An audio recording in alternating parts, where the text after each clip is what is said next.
नमस्कार, जय हिंद दोस्तों। स्वागत है आपका सिलेक्शन की गारंटी वाली क्लास में, तैयारी की गारंटी वाली क्लास में। क्योंकि हम जो करवा रहे हैं वो है आपकी PYQ सीरीज, यानी कि प्रीवियस ईयर MCQ। प्राचीन भारत एंशिएंट हिस्ट्री का आपका जो सीरीज चल रही है उसमें आज पार्ट 9 का वीडियो है, जिसमें आपका टॉपिक होगा मौर्योत्तर काल। आपके लगातार सभी टॉपिक कंप्लीट करवाए जा रहे हैं और ये जो विगत परीक्षाओं में पूछे गए सभी प्रश्न हैं, वो चाहे IAS के हों, UP PCS के हों, BPSC के हों, MP PCS के हों, उत्तराखंड PCS के हों, छत्तीसगढ़ PCS के हों, RAS के हों, ये आपकी तैयारी के लिए बहुत ही महत्वपूर्ण है। आप जब इनको करते हैं तो आपको समझ में आता है कि परीक्षा में किस तरीके के प्रश्न पूछे जा रहे हैं और किस लेवल का आपको तैयारी करनी है। तो वीडियो को लाइक कर लीजिएगा, चैनल को सब्सक्राइब कर लीजिएगा। अगर आप वीडियो को अंत तक देखेंगे तो ये गारंटी होगी कि आपका ये पूरा जो टॉपिक है, जो चैप्टर है, वो पूरा कंप्लीट हो जाएगा। तो चलिए शुरू करते हैं बिना वक्त गवाए आज का ये बेहतरीन टॉपिक मौर्योत्तर काल।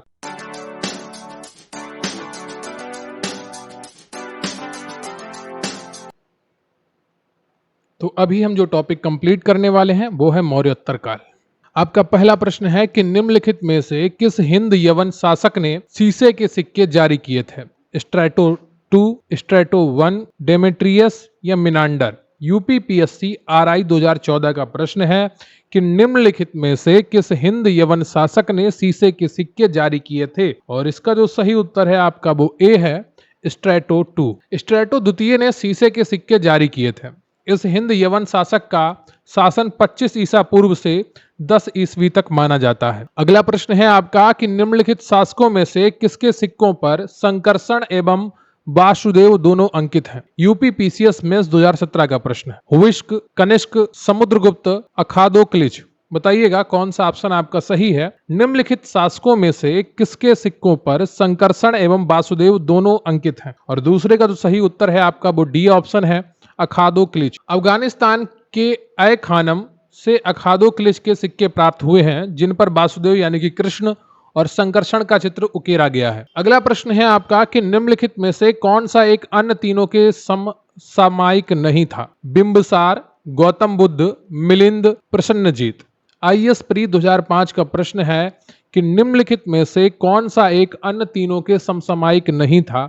और तीसरे का जो सही उत्तर है आपका वो सी है, मिलिंद। बिंबिसार और गौतम बुद्ध और प्रसन्नजीत ये एक दूसरे के समसामयिक थे। बिंबिसार 544 से 492 ईसा पूर्व तक मगध साम्राज्य की महत्ता का वास्तविक संस्थापक था। वह हर्यक कुल से संबंधित था। प्रसन्नजीत कौशल महाजनपद का राजा था। वह महात्मा बुद्ध का समकालीन था। गौतम बुद्ध 563 से 483 ईसा पूर्व ने बौद्ध धर्म का प्रवर्तन किया। मिनांडर, जिसे मिलिंद के नाम से भी जाना जाता है, उत्तर भारत में इंडो ग्रीक का राजा था। इसका समय 155 था अथवा 165 से 130 ईसा पूर्व था। इस प्रकार बिंबिसार, गौतम बुद्ध और प्रसन्नजीत तीनों समकालीन थे, जबकि मिलिंद या मिनांडर ये समसामयिक नहीं था। ठीक है, तो ये चीज आप ध्यान रखिएगा, मिलिंद या मिनांडर। अगला प्रश्न है आपका कि काव्य शैली का प्राचीनतम नमूना किसके अभिलेख में मिलता है? कठियावाड़ के रुद्रदामन के, अशोक के, राजेंद्र प्रथम के या उपयुक्त में से कोई नहीं? UPPCS प्री 1997 का प्रश्न है कि काव्य शैली का प्राचीनतम नमूना किसके अभिलेख में मिलता है? और 4 का जो सही उत्तर है आपका वो ए हो जाएगा, कठियावाड़ के रुद्रदामन के। अगला प्रश्न है, पहले इसकी डिटेल थोड़ी समझ लेते हैं फिर अगला प्रश्न देखेंगे। रुद्रदामन 130 से जो 150 ईस्वी तक जूनागढ़ का जो अभिलेख गुजरात में गिरनार से पर्वत से प्राप्त हुआ है। ब्राह्मी लिपि में उत्कीर्ण संस्कृत भाषा का यह अभिलेख अब तक प्राप्त संस्कृत अभिलेखों में से सर्वाधिक प्राचीन है। इस अभिलेख में संस्कृत काव्य शैली का प्राचीनतम नमूना प्राप्त होता है। ठीक है, तो आपसे यह भी पूछा जा सकता है कि कौन सी भाषा में काव्य शैली थी, तो नए प्रश्न भी बनाए जा सकते हैं। तो संस्कृत काव्य शैली का प्राचीनतम नमूना प्राप्त होता है कहां से? रुद्रदामन के जूनागढ़ अभिलेख, गुजरात के गिरनार पर्वत पर जो प्राप्त हुआ था। ठीक है, अगला प्रश्न है आपका कि किस अभिलेख में रुद्रदामन प्रथम की विभिन्न उपलब्धियां वर्णित हैं? जूनागढ़, भीतरी, नासिक या सांची? BPSC प्री 2011 का प्रश्न है कि किस अभिलेख में रुद्रदामन प्रथम की विभिन्न उपलब्धियां वर्णित हैं? और 5 का जो सही उत्तर है आपका वो ए है, जूनागढ़ अभिलेख। गुजरात के जूनागढ़ से रुद्रदामन का एक अभिलेख प्राप्त हुआ है। ये जिस शिला पर उत्कीर्ण है उसी पर अशोक के 14 प्रज्ञापनों की एक प्रति तथा स्कंदगुप्त के 2 लेख भी खुदे हुए हैं। यह विशुद्ध संस्कृत भाषा तथा ब्राह्मी लिपि में लिखा गया है। इसमें रुद्रदामन की वंशावली, विजयों, शासन, व्यक्तित्व आदि पर सुंदर प्रकाश डाला गया है। अगला प्रश्न है आपका कि बिना वेगार के किसने सुदर्शन झील का जीर्णोद्धार कराया? चंद्रगुप्त मौर्य, बिंदुसार, अशोक या रुद्रदामन प्रथम? यूपीपीसीएस प्री 2014 का प्रश्न है कि बिना बेगार के किसने सुदर्शन झील का जीर्णोद्धार कराया? और छठे का जो सही उत्तर है आपका वो डी हो जाएगा, रुद्रदामन प्रथम। तो जूनागढ़ अभिलेख से पता चलता है कि रुद्रदामन ने गिरनार के निकट सुदर्शन झील की मरम्मत बिना बेगार लिए ही करवाई थी, जो कि मौर्य वंश के शासक चंद्रगुप्त मौर्य के आदेश पर बनवाई गई थी। तो चंद्रगुप्त मौर्य ने एक आदेश दिया था सुदर्शन झील बनवाने का, और इसकी जो मरम्मत है वो रुद्रदामन ने करवाई थी। ठीक है, अगला प्रश्न है आपका कि कार्दमक क्षत्रपों ने निम्नलिखित में से किस धातु में अति दुर्लभ सिक्के प्रचलित किया? ताम्र, रजत, पोटीन या स्वर्ण? यूपी बीईओ प्री 2019 का प्रश्न है कि कार्दमक क्षत्रपों ने निम्नलिखित में से किस धातु में अति दुर्लभ सिक्के प्रचलित किए? सातवें का जो सही उत्तर होगा आपका वो ए होगा, ताम्र। कार्दमक वंशीय शासकों की मुद्राओं को 2 बड़े वर्गों में विभाजित किया जाता है। प्रथम वर्ग है अंतर्गत उन रजत मुद्राओं को रखा जाता है जो क्षयरात वंशी रजत मुद्राओं की निरंतरता का आभास कराते हैं। द्वितीय वर्ग के अंतर्गत पोटीन निर्मित सिक्कों को रखा जाता है। कार्दमक शासक चस्टन ने रजत एवं ताम्र दोनों धातुओं की मुद्राएं चलाई। प्रश्न में अति दुर्लभ सिक्कों के बारे में पूछा गया है। इसका सही उत्तर ताम्र होगा, क्योंकि कार्दमक वंशियों ने ताम्र की बहुत कम मुद्राएं चलवाई थी। ठीक है, उन्होंने 2-3 मान लीजिए मुद्रा चलवाई थी, एक सिल्वर यानी कि रजत, दूसरा ताम्र और तीसरा पोटीन। ठीक है, लेकिन जो अति दुर्लभ की बात कही गई है तो वो मुद्राएं ताम्र में थी, क्योंकि ये बहुत कम चलवाई गई थी। ठीक है, सर्वाधिक उन्होंने रजत में और पोटीन में चलवाई थी। अगला प्रश्न आता है आपका सूची 1 को सूची 2 से मिलवाना है। ठीक है, एक तरफ शासकों के नाम दिए गए हैं और दूसरी तरफ उनके वंशों के नाम दिए गए हैं, उनसे जुड़ी हुई जो वंशावली है उसका नाम दिया गया है। यूपी आरओ मेंस 2017 का प्रश्न है। एक तरफ डिमेट्रियस, रुद्रदामन, गोंडोफर्निस और बिम। पहलव, कुषाण, हिंदू यूनानी, शक। बताइएगा कौन सा ऑप्शन आपका सही होगा। 8वें का जो डिमेट्रियस था ये हिंद यूनानी था, इसके नाम से भी आप पहचान सकते हैं, ये क्या था, हिंद यूनानी था। ठीक है, और जो रुद्रदामन था ये शक था। क्या? शक वंश का शासक था रुद्रदामन। तो ए का 3 और बी का 4 किसमें है? सिर्फ सी ऑप्शन में है। ठीक है, और जो गोंडोफर्निस था ये पहलव वंश का था। किसका था? पहलव। और विम जो था ये कुषाण वंशी था। अगला प्रश्न है आपका कि उत्तरी तथा उत्तरी पश्चिम भारत में सर्वाधिक संख्या में तांबे के सिक्कों को जारी किया था? इंडो ग्रीकों ने, कुषाणों ने, शकों ने या प्रतिहारों ने? यूपीपीसीएस प्री 2005 का प्रश्न है कि उत्तरी तथा उत्तरी पश्चिम भारत में सर्वाधिक संख्या में तांबे के सिक्कों को जारी किया था। और 9 का जो सही उत्तर है आपका वो बी हो जाएगा, कुषाणों ने। किसने जारी किया था? कुषाणों ने जारी किया था। उत्तर पश्चिम भारत में स्वर्ण सिक्कों का प्रचलन इंडो ग्रीक, हिंद, यवन राजाओं ने करवाया था, जबकि इन्हें नियमित एवं पूर्ण रूप से प्रचलित करवाने का श्रेय कुषाण शासकों को जाता है। कुषाण शासकों ने स्वर्ण एवं ताम्र दोनों ही प्रकार के सिक्कों को व्यापक पैमाने पर प्रचलित किया था। अगला प्रश्न है आपका कि प्राचीन भारत में निम्न में से किस एक ने नियमित रूप से सोने के सिक्के चलाए? सातवाहन, शक, कुषाण या Parthian? UP lower subordinate pre 2004 का प्रश्न है कि प्राचीन भारत में निम्न में से किस एक ने नियमित रूप से सोने के सिक्के चलाए? और 10वें का जो सही उत्तर है आपका वो सी है, कुषाण। ठीक है, सी ऑप्शन आपका यहां पर सही हो जाता है। अगला प्रश्न है आपका कि बुद्ध का किसके सिक्कों पर अंकन हुआ था? बिम, कडफिसेस, कनिष्क, नहपाण या बुद्धगुप्त? यूपीपीसीएस प्री 2010 का प्रश्न है कि बुद्ध का किसके सिक्कों पर अंकन हुआ था? और 11वें का जो सही उत्तर है आपका वो बी है, कनिष्क। ये कुषाण शासक थे। ठीक है, और इनके सिक्कों पर बुद्ध का अंकन हुआ था। अगला प्रश्न है आपका कि निम्नलिखित में से किस शासक को सर्वप्रथम सोने के सिक्के जारी करने का श्रेय दिया जाता है? कुजुल कडफिसेस, बिम कडफिसेस या कनिष्क प्रथम या हुइस्क? यूपीपीसीएस मेंस 2009 का प्रश्न है कि निम्नलिखित में से किस शासक को सर्वप्रथम सोने के सिक्के जारी करने का श्रेय दिया जाता है? और 12वें का जो सही उत्तर है आपका वो बी हो जाएगा, बिम कडफिसेस। ठीक है, तो जो कुषाण शासक बिम कडफिसेस था इसने सर्वप्रथम सोने के सिक्के जारी किए थे, तो बिम कडफिसेस या सेस, ठीक है। तो ये माना जाएगा सही उत्तर आपका बी। अगला प्रश्न है आपका कि निम्नलिखित में से किसने भारत में स्वर्ण सिक्कों का प्रचलन नियमित उपयोग के लिए किया था? बिम कडफिसेस, कुजुल कडफिसेस ने, कनिष्क ने या हर्मवीज ने? यूपीपीसीएस प्री 2015 का प्रश्न है कि निम्नलिखित में से किसने भारत में स्वर्ण सिक्कों का प्रचलन नियमित उपयोग के लिए किया था? और 13वें का कौन सा ऑप्शन आपका सही होगा? ए, विम कडफिसेस। कुषाण वंशीय बिम कडफिसेस, जो कि कनिष्क प्रथम का पिता भी था, ने भारत में स्वर्ण सिक्कों का प्रचलन नियमित उपयोग के लिए किया था, जबकि कुजुल कडफिसेस ने तांबे के सिक्के प्रचलित किए थे। अगला प्रश्न है आपका कि इनमें से किसने सर्वप्रथम व्यापक पैमाने पर स्वर्ण मुद्रा का प्रचलन किया? पुष्यमित्र शुंग, मिनांडर, विम कडफिसेस, गौतमी पुत्र सातकर्णी। बीपीएससी प्री 2018 का प्रश्न है कि इनमें से किसने सर्वप्रथम व्यापक पैमाने पर स्वर्ण मुद्रा का प्रचलन किया? उपयुक्त में से कोई नहीं, उपयुक्त में से एक से अधिक भी ऑप्शन है आपका, और इसका जो सही उत्तर होगा आपका वो सी होगा, बिम कडफिसेस, ठीक है। कुषाण शासकों द्वारा व्यापक पैमाने पर स्वर्ण मुद्रा का प्रचलन प्रारंभ करना भारतीय उपमहाद्वीप में उनका सबसे महत्वपूर्ण योगदान था। कुषाण शासक बिम कडफिसेस को स्वर्ण मुद्राओं के प्रचलन का श्रेय प्राप्त होता है। अब देखिए, आपने इतने प्रश्न कर लिए हैं स्वर्ण मुद्रा और विम कडफिसेस से जुड़े हुए कि अब आप बिल्कुल भी नहीं भूलेंगे। आप जब भी जाएंगे पेपर में बहुत आसानी से आपका दिमाग कहेगा कि बिम कडफिसेस स्वर्ण मुद्रा, बिम कडफिसेस स्वर्ण मुद्रा।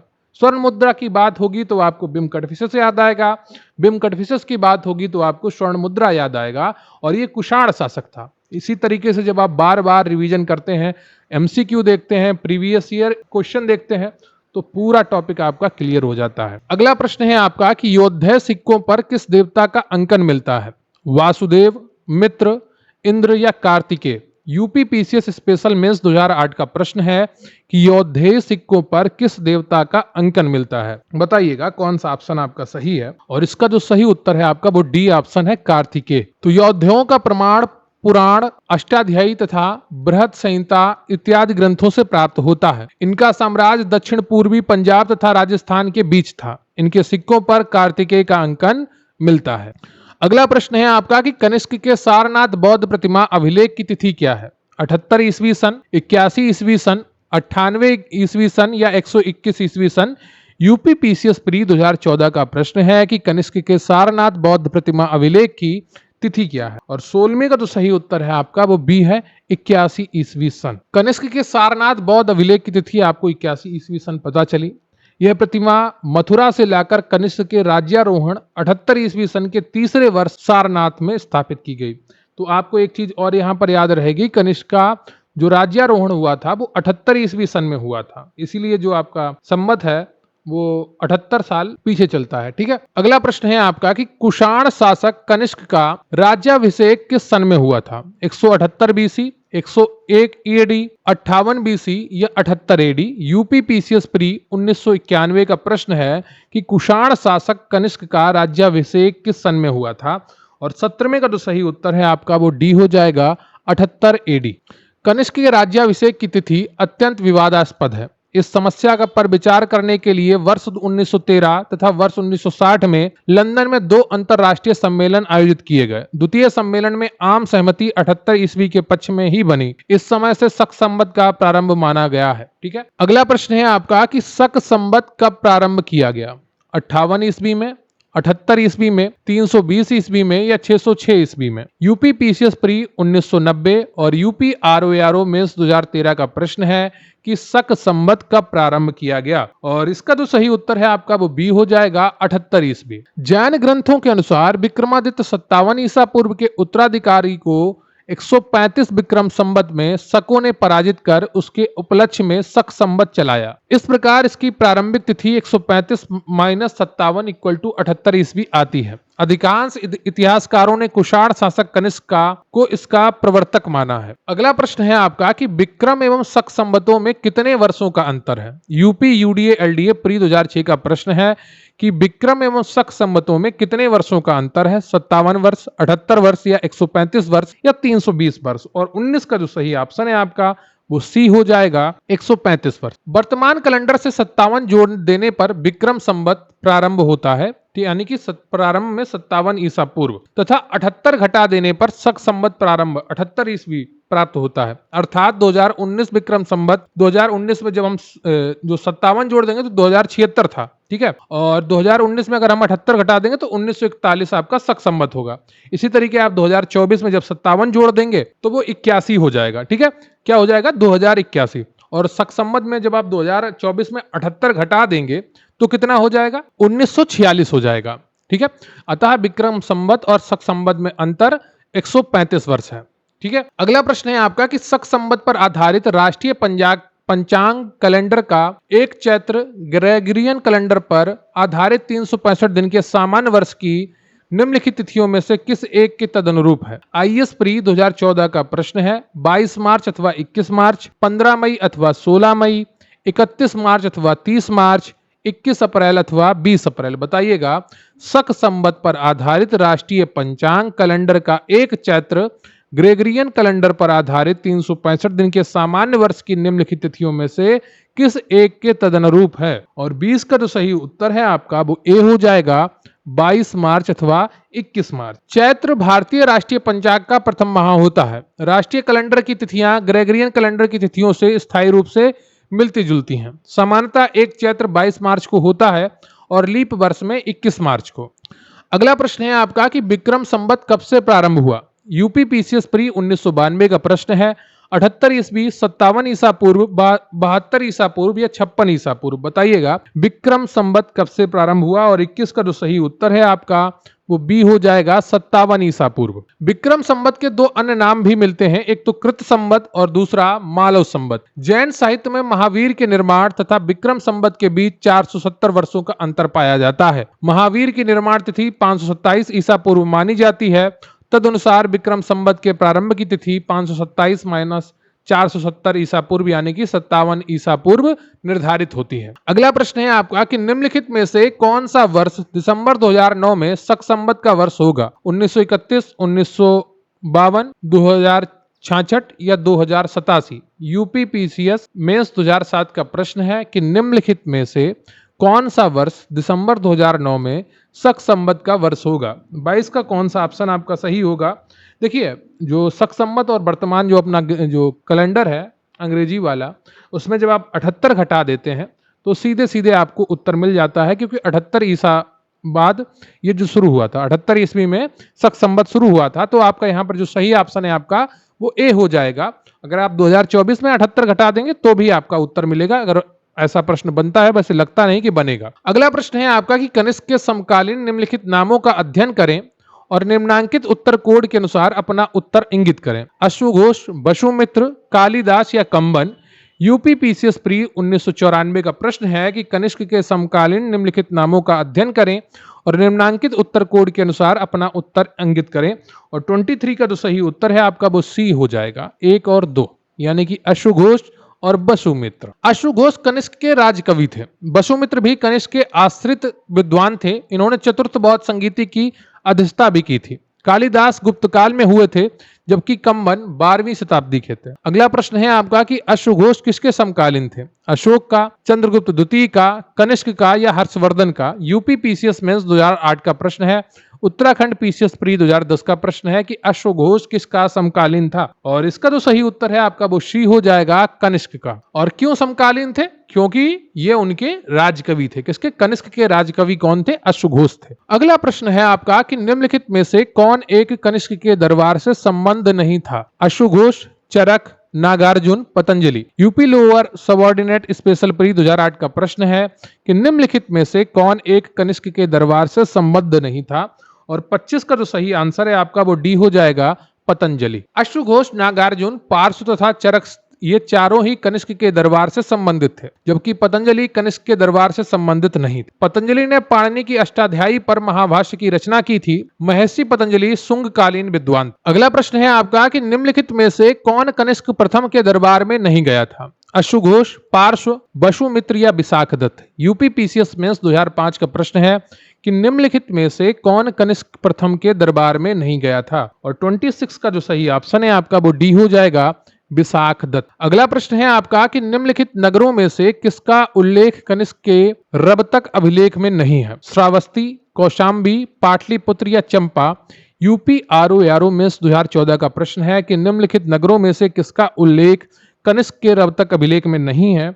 और 27 का जो सही ऑप्शन है आपका वो ए हो जाएगा, श्रावस्ती। रवतक अभिलेख अफगानिस्तान में सुर्ख कोटल के निकट रवतक नामक स्थान से वर्ष 1993 में प्राप्त किया गया। ये यूनानी लिपि तथा बैक्ट्रियन भाषा में लिखे गए थे। ये कुषाण वंश के शासक कनिष्क से संबंधित हैं। इस अभिलेख में 4 शहरों के नाम उल्लिखित हैं, जो है साकेत, कौशाम्बी, पाटलिपुत्र तथा चंपा। अर्थात इसमें श्रावस्ती का उल्लेख नहीं मिलता है। कौन कौन से चारों का उल्लेख मिलता है? साकेत, कौशाम्बी, पाटलिपुत्र तथा चंपा। अगला प्रश्न है आपका कि इनमें से किस आयुर्वेदाचार्य ने तक्षशिला विश्वविद्यालय में शिक्षा प्राप्त की थी? सुश्रुत, बाघभट्ट, चरक या जीवक। यूपी लोअर सबऑर्डिनेट प्री 2015 का प्रश्न है कि इनमें से किस आयुर्वेदाचार्य ने तक्षशिला विश्वविद्यालय में शिक्षा प्राप्त की थी?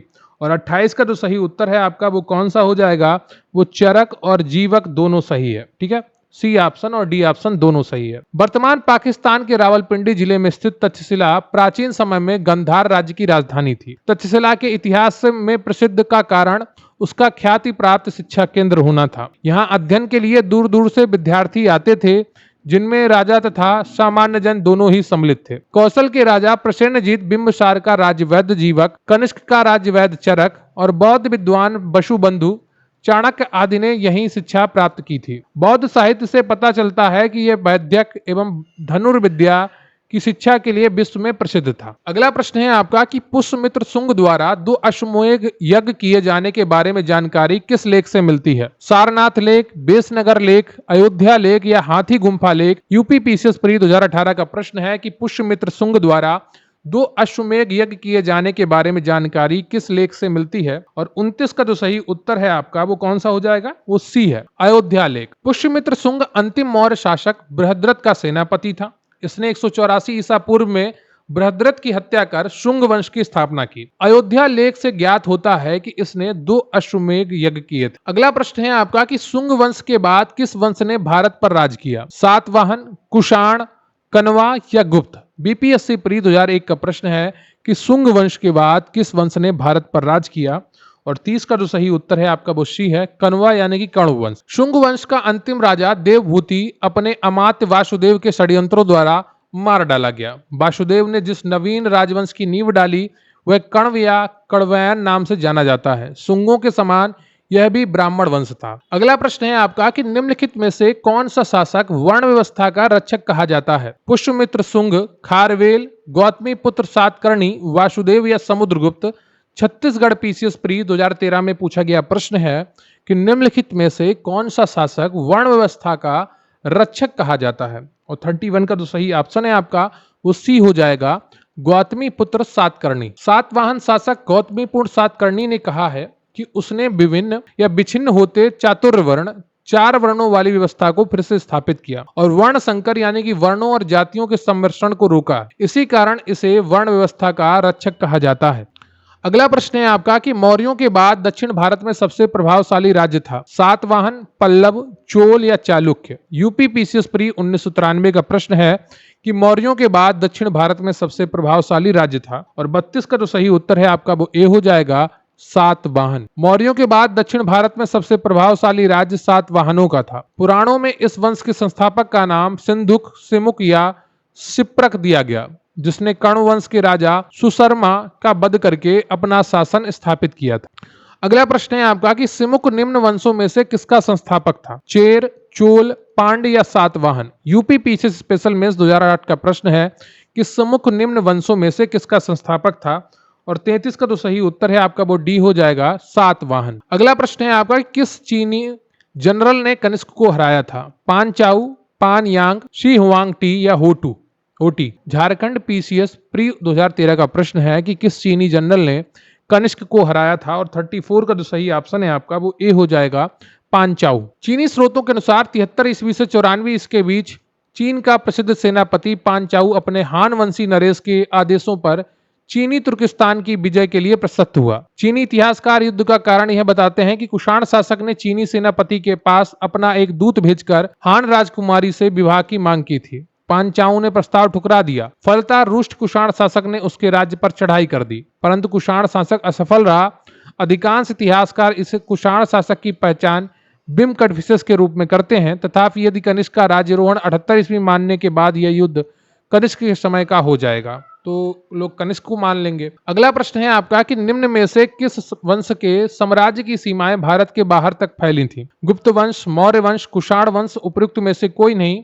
उत्तराखंड यूडीए एलडीए मेंस 2006 का प्रश्न है कि निम्न में से किस वंश के साम्राज्य की सीमाएं भारत के बाहर तक फैली थीं? और इसका जो सही उत्तर है आपका वो बी और सी है, मौर्य वंश और कुषाण वंश। मौर्य और कुषाण दोनों साम्राज्यों की सीमाएं भारत के बाहर तक विस्तृत थीं। शैल्यूकस संधि होने के पश्चात मौर्य साम्राज्य की सीमा पश्चिम में अफगानिस्तान तक विस्तृत थी। काबुल, कंधार आदि इसके भाग थे। कुषाण वंश के साम्राज्य की सीमाएं भारतीय उपमहाद्वीप से बाहर तक फैली थीं। कुषाण शासक कनिष्क की सीमाएं उत्तर में चीन के तुर्फान एवं मध्य एशिया से लेकर दक्षिण में विंध्य पर्वत तक तथा पश्चिम में उत्तरी अफगानिस्तान से लेकर पूर्व में पूर्वी उत्तर प्रदेश एवं बिहार तक विस्तृत थी। अगला प्रश्न है आपका कि बाल विवाह की प्रथा प्रारंभ हुई मौर्य काल में, कुषाण काल में, गुप्त काल में या हर्षवर्धन काल में?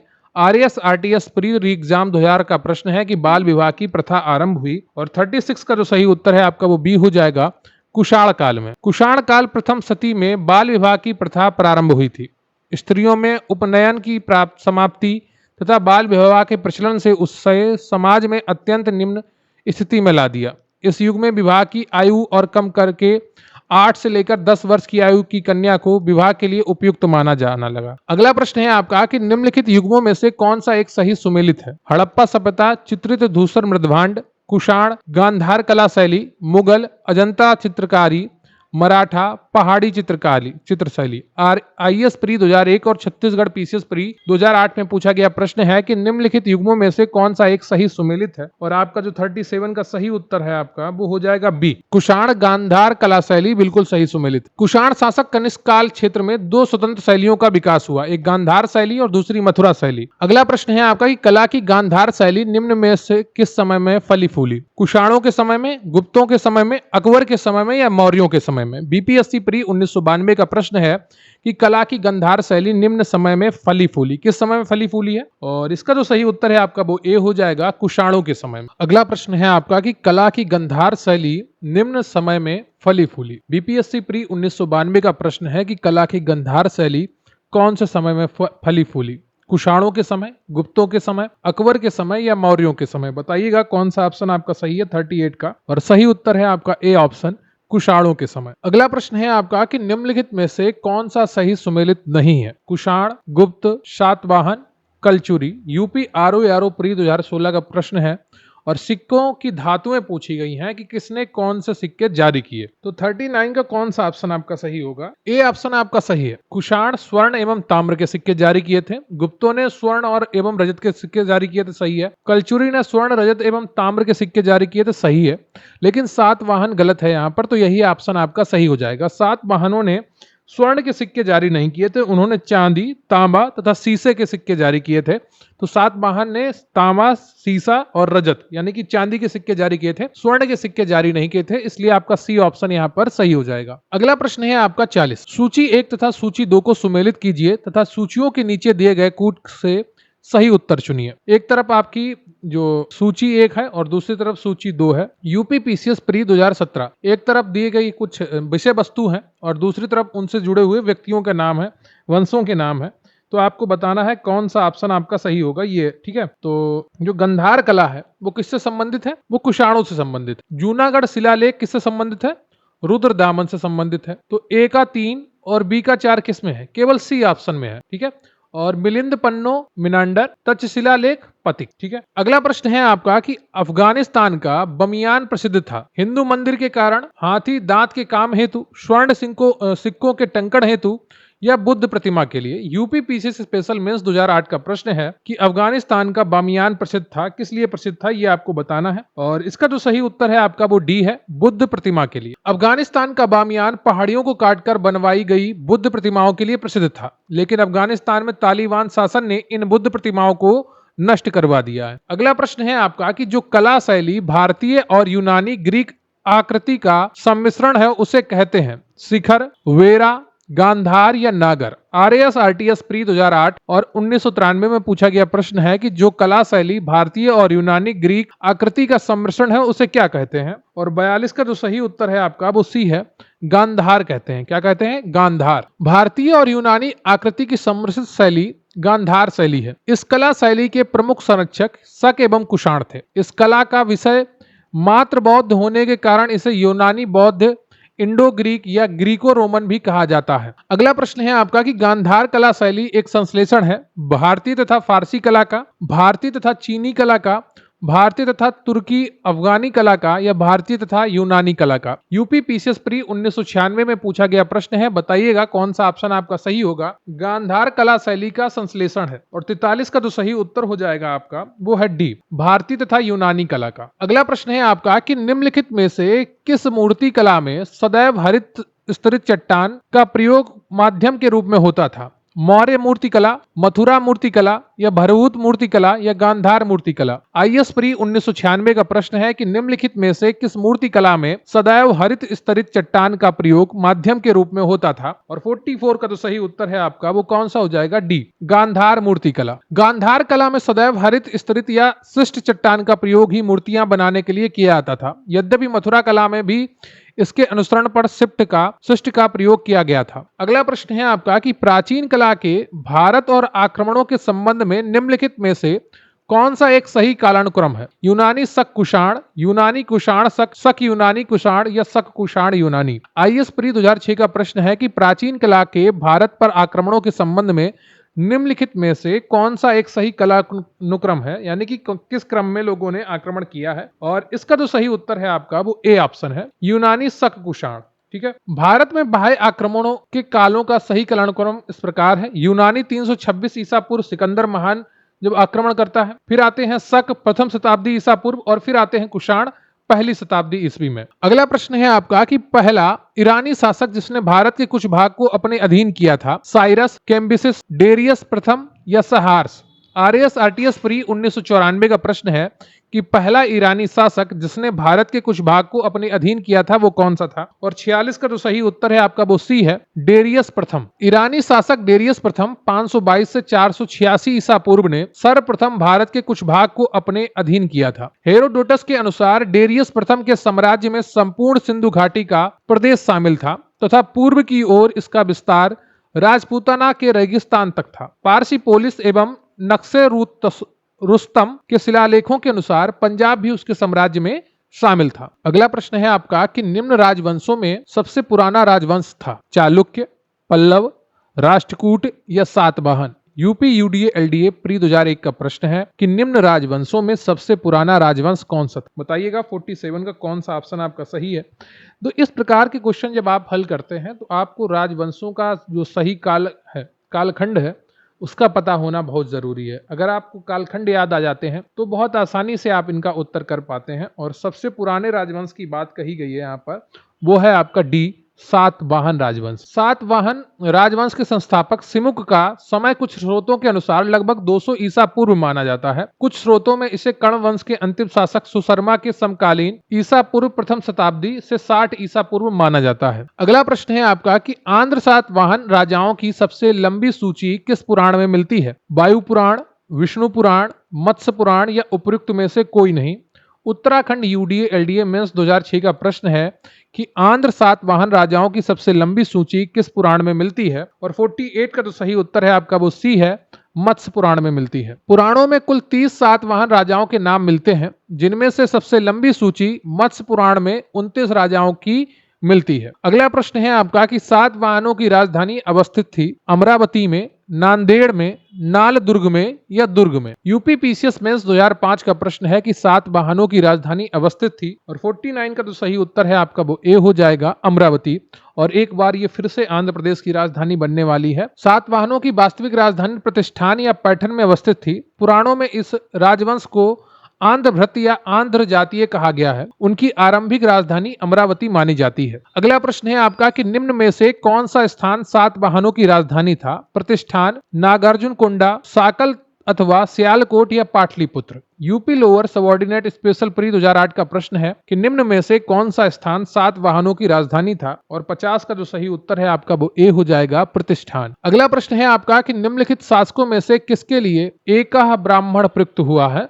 पुष्यमित्र शुंग, खारवेल, गौतमी पुत्र Satakarni, Susharman. UP RO pre 2016 का प्रश्न है कि निम्नलिखित शासकों में से किसके लिए एकह ब्राह्मण प्रयुक्त हुआ है, और 51 का जो सही उत्तर है आपका वो सी हो जाएगा, गौतमी पुत्र सातकर्णी। सातवाहन शासक गौतमी पुत्र सातकर्णी को नासिक अभिलेख में एकह ब्राह्मण कहा गया है, जिसका तात्पर्य है अद्वितीय ब्राह्मण अथवा ब्राह्मणों का एकमात्र रक्षक। अगला प्रश्न है आपका कि राजवंश और राजधानी का मिलान करना है, और एक तरफ शुंग है, सातवाहन है, कदम्ब है, चंदेल है, दूसरी तरफ महोबा है, वनवासी है, पैठन है, पाटलिपुत्र है, और आरएस आरटीएस प्री 2018 में पूछा गया प्रश्न है। तो 52 का कौन सा ऑप्शन आपका सही होगा ये आपको बताना है। देखिए, शुंग की जो राजधानी थी वो थी पाटलिपुत्र। सातवाहन की राजधानी जो थी वो थी पैठन। ए का 4 और बी का 3 किसमें है? ए ऑप्शन में है। बहुत ही आसानी से आप इसका उत्तर कर पाएंगे। कदम्ब की राजधानी थी बनवासी और चंदेल की राजधानी थी महोबा। अगला प्रश्न है आपका कि निम्नलिखित को काल क्रमानुसार व्यवस्थित कीजिए। एक तरफ सातवाहन दिया गया है, दूसरी तरफ बाकाटक दिया गया है और तीसरी तरफ चालुक्य दिया गया है। झारखंड पीसीएस प्री 2021 में पूछा गया प्रश्न है कि निम्नलिखित को काल क्रमानुसार व्यवस्थित कीजिए। वीडियो को लाइक कर लिया होगा आपने, नहीं किया है तो कर लीजिए, ठीक है। आप लोगों का सहयोग बना रहेगा तो यहाँ भी थोड़ी इच्छा शक्ति बढ़ती रहेगी कि आप लोगों के लिए कुछ किया जाए। चैनल को सब्सक्राइब कर लीजिएगा। आप लोग कमेंट तो बहुत कम ही करते हैं, तो कमेंट भी कर दिया करिए, बताया करिए कि कैसा लगा आपको ये पूरा क्लास। काफी मेहनत होती है इन सब चीजों को इकट्ठा करने में, बोलने में, और समय निकालकर वीडियो को रिकॉर्ड करने में, फिर उसको अपलोड करने में काफी समय लगता है, और बीच में जो साइलेंस होता है उसको भी हटाना होता है ताकि आप लोगों को कम समय में ज्यादा चीजें मिले। जब आप रिकॉर्डेड क्लास देखते हैं तो बहुत कम समय में आप बहुत ज्यादा क्वेश्चन करते हैं, लाइव क्लास में आप बहुत ज्यादा समय में बहुत कम क्वेश्चन करते हैं। इतना फर्क होता है रिकॉर्डेड और लाइव क्लास। और 53 का कौन सा ऑप्शन आपका सही होगा? देखिए, ये सब क्रम से लगे हैं। सबसे पहले सातवाहन थे, फिर वाकाटक थे और फिर चालुक्य थे, तो आपका डी ऑप्शन यहाँ पर सही हो जाएगा। सातवाहन साम्राज्य की स्थापना सिमुक ने प्रथम शताब्दी ईसा पूर्व में की थी। वाकाटक साम्राज्य की स्थापना तृतीय शताब्दी ईस्वी में विंध्य शक्ति ने की थी, जबकि गुजरात के चालुक्य वंश की स्थापना 10वीं शताब्दी में मूलराज प्रथम ने की थी। ठीक है, अब अगला प्रश्न आ जाता है आपका 54, जिसमें कथन दिया गया है और फिर आपका कारण दिया गया है, और उसके आधार पर आपको सही ऑप्शन चुनना है। यूपी आरओ मेंस 2017 का प्रश्न। अभी कथन है कि सातवाहन काल में संस्कृत के साथ प्राकृत व अन्य लोक भाषाओं का विकास हुआ। कारण दिया गया है सातवाहन राजाओं ने साहित्य रचना के लिए संस्कृत तथा अन्य लोक भाषाओं को अपनाया। तो कौन सा ऑप्शन आपका इसमें सही होगा? क्या दोनों सही है? क्या एक का सही स्पष्टीकरण आर है? और इसका जो सही ऑप्शन है आपका वो कौन सा होगा? देखिए, अभिकथन तो आपका सही है कि सातवाहन काल में संस्कृत के साथ प्राकृत व अन्य लोक भाषाओं का विकास हुआ।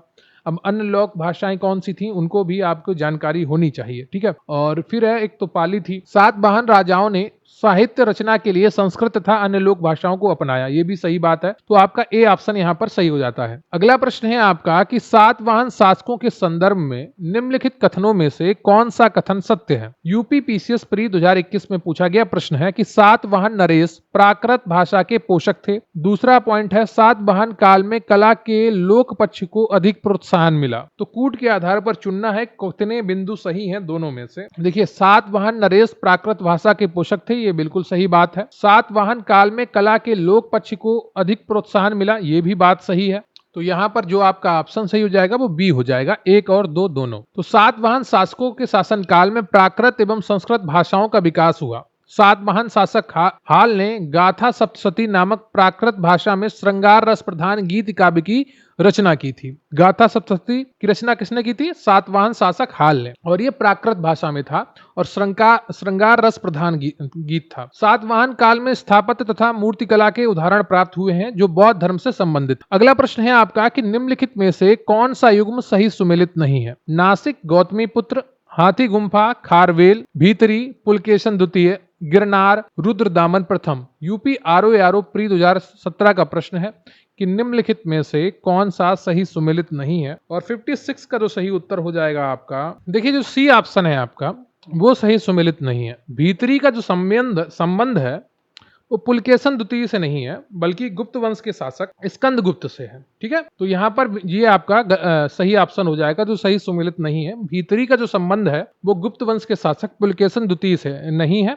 बल्कि गुप्त वंश के शासक स्कंदगुप्त से है। ठीक है, तो यहाँ पर स्कंदगुप्त होगा। हाथी गुम्फा खारवेल सही है, नासिक गौतमीपुत्र सही है, गिरनार रुद्रदामन प्रथम सही है। अगला प्रश्न है आपका कि निम्नलिखित में से किस वंश के शासकों को पुराणों में श्री पर्वतीय कहा गया है? वाकटक, इक्ष्वाकु, शक या खारवेल? यूपी पीसीएस प्री 2020 का प्रश्न है कि निम्नलिखित में से किस वंश के शासकों को पुराणों में श्री पर्वतीय कहा गया है? और 57 का जो सही उत्तर है आपका वो हो जाएगा बी। ठीक है, इक्ष्वाकु वंश के शासकों को श्री पर्वतीय कहा गया है। इक्ष्वाकु वंश के शासकों को पुराणों में श्री पर्वतीय, श्री पर्वत का शासक तथा आंध्र भृत या आंध्रों का नौकर कहा गया है। पहले वे 7 वाहनों के सामंत थे, किंतु उनके पतन के बाद उन्होंने अपनी स्वतंत्रता घोषित कर दी।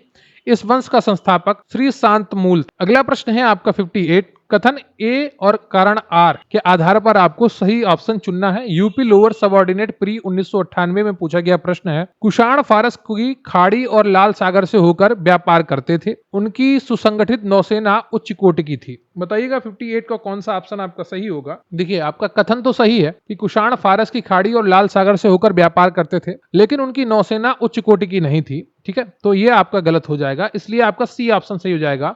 ए सही परंतु आर गलत। अगला प्रश्न है आपका कि राजा खारवेल का नाम जुड़ा है गिरनार के स्तंभ लेख से, जूनागढ़ के स्तंभ लेख से, हाथी गुम्फा लेख के साथ या सारनाथ लेख के साथ? बीपीएससी प्री 1999 का प्रश्न है कि राजा खारवेल का नाम जुड़ा है। और 59 का जो सही उत्तर है आपका यहाँ पर वो हो जाएगा सी, हाथी गुम्फा लेख के साथ। और जो हाथी गुम्फा लेख है ये खारवेल का इतिहास जानने का एकमात्र स्रोत है। और खारवेल, जो राजा खारवेल थे, उनका झुकाव जो था वो जैन धर्म की तरफ। अगला प्रश्न है आपका कि निम्नलिखित राजाओं में से कौन जैन धर्म का संरक्षक था? अशोक, हर्ष, पुलकेशिन द्वितीय या खारवेल? यूपी पीएससी आरआई 2014 का प्रश्न है कि निम्नलिखित राजाओं में से कौन जैन धर्म का संरक्षक? और 60 का जो सही उत्तर है आपका वो डी हो जाएगा, खारवेल। अगला प्रश्न है आपका कि कलिंग नरेश खारवेल निम्न में से किस वंश से संबंधित थे?